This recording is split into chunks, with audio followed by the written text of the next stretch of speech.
सगरो पसरली बातनाम बनाव खोइनी। नमस्कार, हम शशि अनारी। कहल जाला जे जहाँ लइकन के संग तहाँ बाजे में अहू में अगर भोजपुरिया हो खस तो बातें अलग। भोजपुरिया लो जब कहीं अझुरा पड़ेला तो अकेले रहेला तो अपने नहीं, दो चार लोग रहेला तो कहले जे यार खून ऐसने दूगो लइका गुजरात से पैदल चल गल। चलत चलत 13 दिन बीत गई। थोड़ा ही दूर रह गई बाउरी गांव। आपस में बतियाओ तो लोग कहते जे छोड़ यार सगरे तब मैं देश तनाव में ग्रस्त बा, केहू केहू से बोलत नहीं है, चुनौती निकाल। भाई अमरेंद्र सिंह जी के रचली रचना सुनिए कि सगरो पसरल बातनाम बनाव खोइनी। सगरो पसरल बातनाम बनाव खोइनी। के कर धरी नाम बनाव खोइनी। के कर धरी नाम बनाव खोइनी।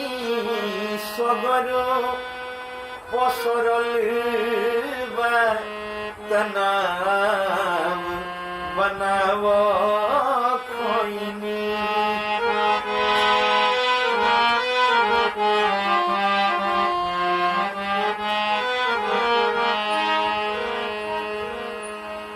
तीन दिन में ट्रेन पहुंचाई देल हमनी के।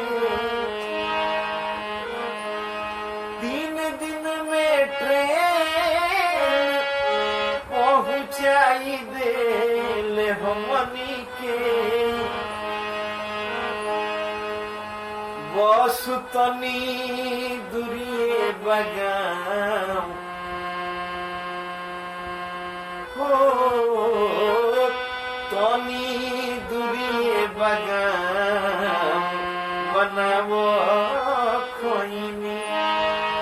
सगरो पसरल बातनाम बनाव खोइनी।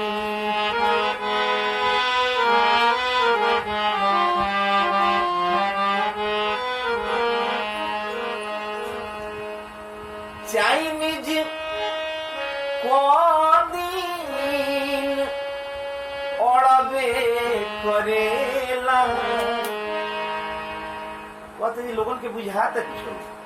अरे चाइनीज सौदा हसार को दिन टिकी। चाइनीज दिन टिकबे करेला। मन से फिकिर हटाव बनाव खोइनी। मन से आर फिकिर हटाव बनाव खोइनी।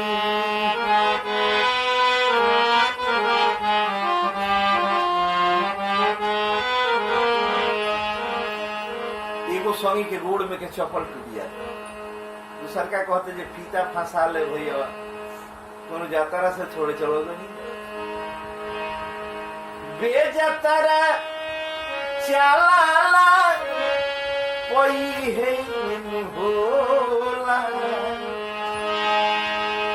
बेजातारा चलाला बेजातारा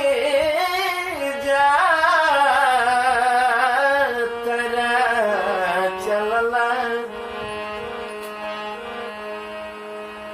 बेजातारा चलाला कोई है होवे करेला फीता चपल में फसाव बनाव खैनी फीता चपल में फसाव बनाव खैनी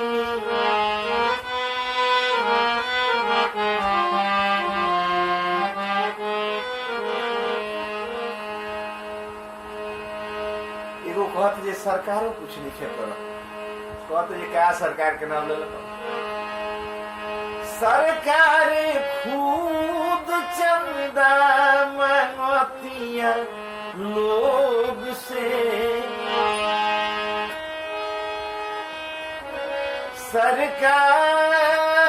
सरकार खुद चंदा मांगती रे मिया सरकार खुद चंदा मांगत बिया लोग से